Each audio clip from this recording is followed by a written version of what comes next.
Stock x ray इसमें हम आज बात करेंगे टाटा मोटर्स पर। देखिए, टाटा मोटर्स में एक स्टोरी काफी समय से आप सुनते आ रहे थे कि डिमर्जर हो रहा है और डिमर्जर अक्टूबर फर्स्ट वीक में ही हो जाएगा। वो बात सही भी साबित हो रही है। पैसेंजर व्हीकल और कमर्शियल व्हीकल, ये दो यूनिट है कंपनी की और इन दोनों का डिमर्जर हो रहा है और डिमर्जर 1 अक्टूबर से लागू होगा और 1:1 के शेयर का रेशियो होगा, यानी कि जिसके पास टाटा मोटर्स का एक शेयर है उसके पास पैसेंजर व्हीकल का भी एक शेयर होगा, कमर्शियल व्हीकल सेगमेंट का भी एक शेयर होगा। अब कमर्शियल व्हीकल को समझते हैं। देखिए, कमर्शियल व्हीकल थोड़े हैवी जो व्हीकल्स होते हैं उनको बोला जाता है, तो जिसमें कि ट्रक, बस जैसी सेगमेंट शामिल होते हैं। पैसेंजर व्हीकल क्या होते हैं? पैसेंजर व्हीकल हैं जैसे कि कंपनी की कार हो गई, JLR, जो कि इनकी पूरे रेवेन्यूज में, टाटा मोटर के कंसोलिडेटेड रेवेन्यूज में करीब 70% कंट्रीब्यूट करता है JLR। ईवी हो गई, जो electronic vehicle car company launch कर रही है और काफी कुछ कर भी चुकी है। दूसरा, जो इनके दूसरी जो नॉर्मल कार्स हैं, वो सारा बिजनेस इनका पैसेंजर व्हीकल में आएगा। अब पैसेंजर बिजनेस में देखिए, सुनने में अच्छा है कि पैसेंजर व्हीकल JLR है, ईवी है, कार है, वहां पर मार्जिन है 4% और कमर्शियल बिजनेस में मार्जिन है 12%। तो ट्रक बस बेच के ज्यादा पैसा बना रहे हैं मार्जिन के तौर पे as compare to car business, लेकिन कार में वॉल्यूम बहुत ज्यादा अच्छा मिल जाता है, इसलिए कंपनी हमेशा पैसेंजर व्हीकल पर भी उतना ही फोकस रखती है। अब डिमर्जर होगा 1 अक्टूबर से, तो आप पहले तो इस चीज से अचानक से डर मत जाइएगा कि 1 अक्टूबर के बाद जब ये डिमर्जर का इफेक्टिवनेस आएगी तो आपके जो शेयर प्राइस में जो एडजस्टमेंट होगी उससे डरिएगा नहीं, क्योंकि वो आपको एक और शेयर मिल जाएगा, दूसरा वाला, जो कि कमर्शियल व्हीकल वाला है, और उसके बाद आपको उस हिसाब से ट्रेडिंग होगी। ये चिंताएं क्या है इस कंपनी के साथ? देखिए, चिंताएं JLR पर जो साइबर अटैक हुआ उसकी वजह से जो इनका अक्टूबर फर्स्ट तक के आसपास इनका जो रेवेन्यू लॉस हो रहा है, वो इनका आई थिंक Q2 के नतीजों पर इम्पैक्ट डाल सकता है। तो यहाँ पर थोड़ा सा ध्यान देना होगा कि Q2 के इनके जो रिजल्ट्स रहते हैं वो किस तरह के रहते हुए दिखाई देंगे।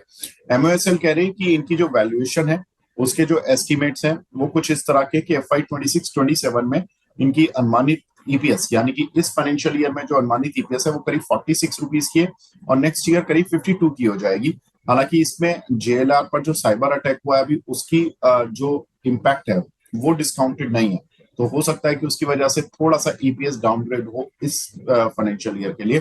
और शेयर का PE मल्टीपल अगर हम FY 27, क्योंकि अब हम अक्टूबर के पास आ गए, तो जनरली हम FY 27 की अर्निंग्स को डिस्काउंट करना शुरू कर देते हैं, तो उसके लिए आपसे करीब 13 के PE मल्टीपल पर ये शेयर चल रहा है।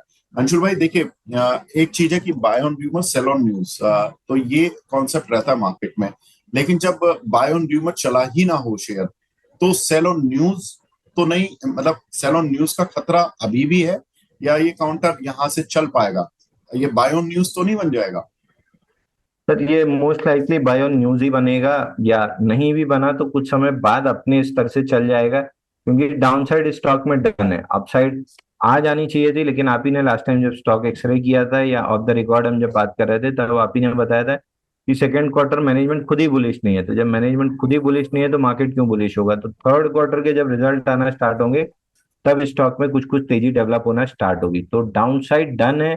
अपसाइड चूंकि मैनेजमेंट खुद ही सेकंड क्वार्टर में बहुत बुलिश नहीं है, तो मार्केट को भी बुलिश होने का कोई मौका या वजह नहीं मिल रही है। तो जितनी भी खराब न्यूज आनी थी आती जा रही है, डिस्काउंट भी होती जा रही है। तो थर्ड क्वार्टर में जैसे रिजल्ट सुधर के अच्छे आना स्टार्ट होंगे, काउंटर में ट्रैक्शन बनना स्टार्ट हो जाएगा। वो मैनेजमेंट ने अगर नहीं कहा होता कि सेकंड क्वार्टर हम बहुत बुलिश नहीं है, थर्ड क्वार्टर से हम बुलिश हैं, तो शायद सेकंड क्वार्टर से थोड़ी सी तेजी आ जानी चाहिए थी। बिल्कुल, सेकंड क्वार्टर से तेजी आ जानी चाहिए थी, लेकिन वही प्रॉब्लम आ गई कि साइबर अटैक आ गया, तो सेकंड क्वार्टर के नतीजे पहले ही वीक बता रहा था मैनेजमेंट। अब ऐसे में एक वीकनेस और आ गई तो थोड़ा सा काउंटर प्रेशर में आ गया।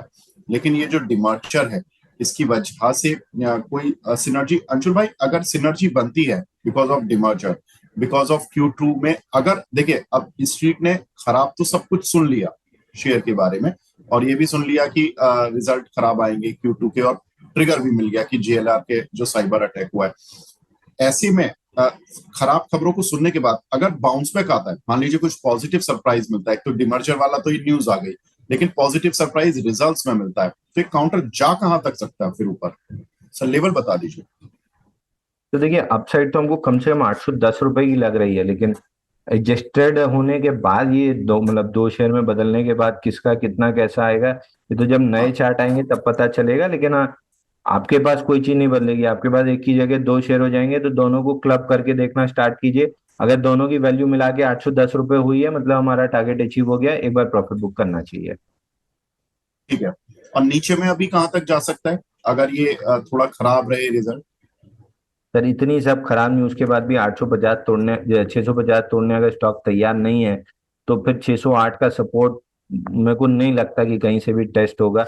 बट अगर ये 650 का लेवल 645 का लेवल नहीं प्रोटेक्ट हुआ किसी भी वजह से, तो 608 रुपए रॉक सॉलिड और रॉक बॉटम सपोर्ट है। मेरे को लग नहीं रहा कि वो टेस्ट होगा, बट अगर हुआ ही 645 650 फेल, तो 608 आ सकता है। बट अगेन मैं बोल रहा हूँ, मेरे को लग नहीं रहा कि वो लेवल आएगा, क्योंकि गिरावट वाले दिन में वॉल्यूम ही नहीं आता है टाटा मोटर्स में, यानी केवल रिटेल निकलता है। इंस्टीट्यूशन का तो गिरावट वाले दिन में इंटरेस्ट ही नहीं होता है। ये बड़ा इंपॉर्टेंट पॉइंट है।